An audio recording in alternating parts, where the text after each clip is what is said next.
Hello viewers, good morning అండి. Welcome to perfect daily vlogs. ఈరోజు కూడా ఒక స్పెషల్ రెసిపీ. మీకు బెండకాయ టమాటో కామన్, బట్ చేసే ప్రాసెస్లో తేడా ఉంటుందండి. దీనికి కావాల్సింది ఏంటంటే బెండకాయలు కొంచెం పెద్దగా తీసుకోవాలి. ఈ విధంగా స్మాల్గా తీసుకోవద్దు, ఫ్రైకి కట్ చేసినట్టు తీసుకోవద్దు, కొంచెం పెద్దగా తీసుకోవాలి. అండ్ కొత్తిమీర చాలా ఉండాలండి, కొత్తిమీరతోనే ఎక్కువ టేస్ట్ వస్తుంది. అండ్ బెండకాయల కంటే టమాటోస్ కూడా కొంచెం ఎక్కువ క్వాంటిటీ తీసుకోవాలి. ఇదండి. సో ప్రాసెస్లోకి వెళ్దామా. సో ప్యాన్ పెట్టుకున్నానండి, సరిపోని ఆయిల్ పోసుకున్నాను. ఇప్పుడు జీలకర్ర వేసుకోవాలండి, కొంచెము జీలకర్ర, కొన్ని మెంతులు, ఎందుకంటే పులుపు కాబట్టి మెంతులు బాగుంటుంది టేస్ట్. మెంతులు వేస్తే కొన్ని జస్ట్ చిటికెడు మెంతులు వేసుకోవాలి. సో చాప్ చేసి పెట్టుకున్న ఆనియన్స్ అండ్ పచ్చిమిర్చి వేస్తున్నాను. కొన్ని పొడుగుగా పచ్చిమిర్చి పెట్టాను, బాగుంటుంది, చూడడానికి బాగుంటుంది, టేస్ట్ కూడా బాగుంటుందని. చూడండి బాగా వేగుతున్నాయి కదా. ఇప్పుడు కొంచెం అల్లం వెల్లిపాయ ఇప్పుడే వేసేసుకుంటాను నేను. సో ఆనియన్స్, పచ్చిమిర్చి అండ్ అల్లం వెల్లిపాయ 2-3 ఫ్రై అయ్యాయి. చూడండి ఎంత బాగా ఫ్రై అయ్యాయో. ఇప్పుడు మనం పసుపు వేసుకొని ఈ కొత్తిమీర వేసుకోవాలండి. ఫస్ట్ కొత్తిమీరతోనే టేస్ట్ మనకి. కొత్తిమీర క్వాంటిటీ చాలా తీసుకున్నాను చూడండి. కొత్తిమీర నీరులో ఒక చిన్న కట్ట మొత్తం తీసేసుకున్నాను. దీంతోనే మీకు టేస్ట్ అనమాట. సో చూడండి కొత్తిమీర ఫ్రై అయింది, బాగా మంచిగా ఉంటుందండి. ఇప్పుడు మనము బెండకాయలు వేసుకోవాలండి. బెండకాయ ఫ్రై అవ్వాలి కొంచెం.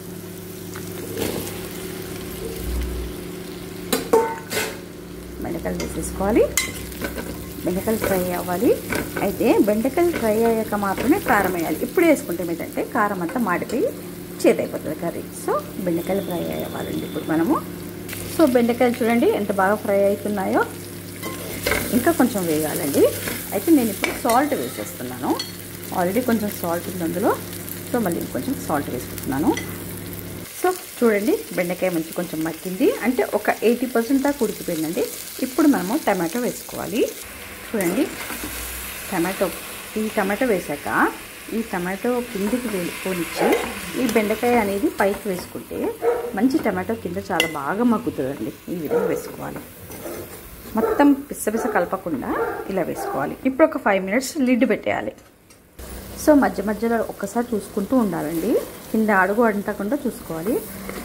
ఓకే, టమాటాలు కూడా మగ్గుతున్నాయి. ఇంకొక 2-3 minutes పెట్టి కలుపుకోవాలి.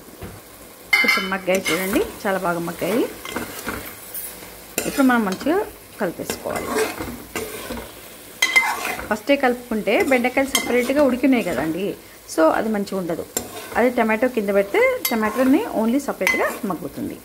ఇప్పుడు మనము కొంచెం వాటర్ పోసుకోవాలి గ్రేవీ కోసము. టమాటోలో మిగిలిన వాటర్ కూడా ఉంటాయి కదా, దాంట్లో కొంచెం వాటర్ పోసాను, ఎక్కువ వేయలేదు.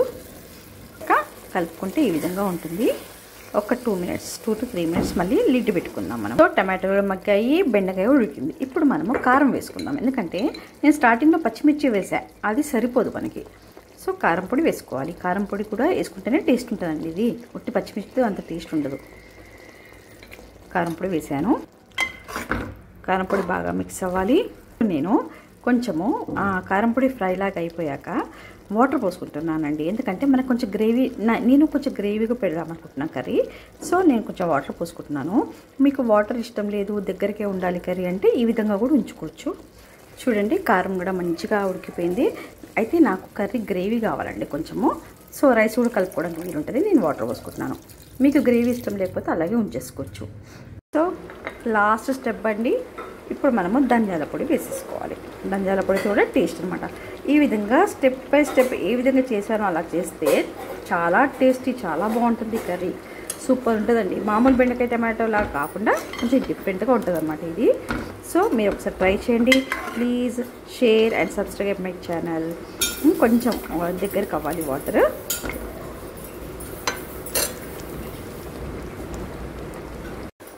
సో కర్రీ రెడీ అండి. Bye, see you everyone.